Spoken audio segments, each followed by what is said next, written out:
All right, let's get into this. We're going to talk about Christmas Eve 2008, when a very quiet suburban holiday party turned into the scene of one of the most chilling and honestly unexpected massacres in California history. What happened that night is a terrifying story of pure rage, revenge, and incredibly detailed planning, all hidden behind the most festive disguise you can imagine. I mean, just try to imagine the chaos of that night. An explosion literally rocks the neighborhood, and as terrified people are fleeing a burning house, this is the first thing they manage to tell witnesses, a guy dressed as Santa. It's a quote that just immediately tells you this was no ordinary tragedy. This was something else entirely. So, let's set the scene. We're in Covina, California. Think of a typical, quiet, middle-class suburb. The Ortega family is throwing their annual Christmas Eve party. You know, a tradition probably filled with food, family, laughter, just a normal celebration. So it's getting late, around 11:30 at night. The party's in full swing, and then there's a knock at the door. And standing on the porch is Santa Claus. For just a second, it must have seemed like a fun, festive surprise, but it was actually a terrifying deception.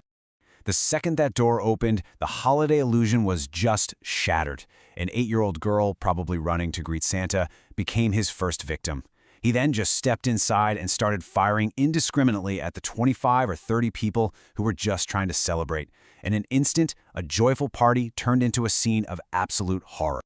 So the big question is, who was this man? And what could possibly motivate such a monstrous act? Well, the answer isn't simple. It's really a story of a complete personal and financial collapse that had been building up for months. On paper, Bruce Pardo was the last person you'd ever suspect. He was a 45-year-old engineer, a regular guy at his local coffee shop, no criminal past, no documented history of violence. By all accounts, he seemed like a totally normal man. But beneath that surface, a really deep and dangerous rage was simmering. So the main motive here was a really bitter divorce from his ex-wife, Sylvia Ortega. Pardo was absolutely furious about having to pay spousal support, especially since he just lost his job. The final settlement, which happened just 6 days before the attack, seems to be what pushed him over the edge. Now, get this. The court actually waived the spousal support, but he couldn't get past the fact that Sylvia got $10,000 and the family dog. To him, that wasn't a settlement. It was the final insult. And that's the thing. It wasn't just one thing. It was like a perfect storm of failure and resentment. He gets fired for fraud, he feels cheated by the divorce, and he even starts to resent his own mother, believing she'd taken his ex-wife's side. All these pressures just kept piling on top of each other, compounding into this murderous rage. And this is where the story takes its darkest turn. You see, as Pardo felt his life spiraling out of control, he started meticulously planning how to exert the most destructive, ultimate control over everyone else. This was not an impulsive act. This was a cold, calculated plot.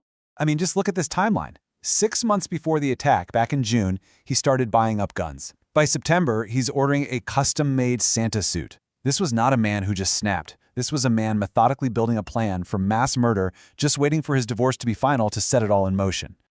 The level of preparation is just chilling. He showed up with a full arsenal. 5 handguns, hundreds of rounds of ammo, and this horrifying weapon of arson, a homemade device he'd built to spray racing fuel, which he had disguised as a big, gift-wrapped present. This quote from the woman who actually made his Santa suit is just absolutely bone-chilling when you look back on it. He told her he needed the suit extra large so he could be extra jolly. The awful reality, of course, was that he needed that oversized suit to hide all his weapons and that incendiary device. So, with the plan in place and his motives locked in, Pardo set off on Christmas Eve to carry out his horrific vision. Let's just walk through exactly what went down that night. So here's the grim sequence. He arrives, he starts shooting, and then he unleashes the fire. After he sprayed all that racing fuel, the home just erupted in a massive inferno. As total chaos and flames consumed the house, Pardo fled. He drove about 40 miles to his brother's home in Silmar, where he then took his own life with a single gunshot. But his plan didn't go off perfectly. The explosion from the racing fuel was so intense that it ended up severely burning Pardo himself. Police later said he was probably in a huge amount of pain, with parts of that polyester Santa suit literally melted onto his skin. And that injury, well, it would prove to be a crucial turning point. After his suicide, investigators started to piece together the full scope of what Pardo had planned. And what they discovered was that the massacre at the Ortega home, that was intended to be just the beginning. Pardo absolutely intended to escape. When police found his body, he had $17,000 in cash strapped to him and a plane ticket.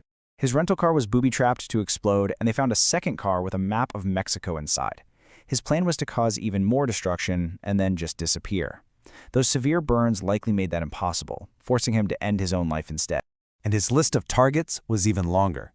His own mother was supposed to be at that party, but she decided to stay home because she was feeling sick. Police believe he fully intended to kill her for siding with Sylvia. They also found he'd left another rental car parked outside the home of Sylvia's divorce attorney, probably planning a very similar attack there. The human cost of Pardo's rampage is just staggering. 3 generations of the Ortega family were lost that night. His ex-wife Sylvia, her parents Joseph and Alicia, her 2 brothers and their wives, her sister, and her 17-year-old nephew.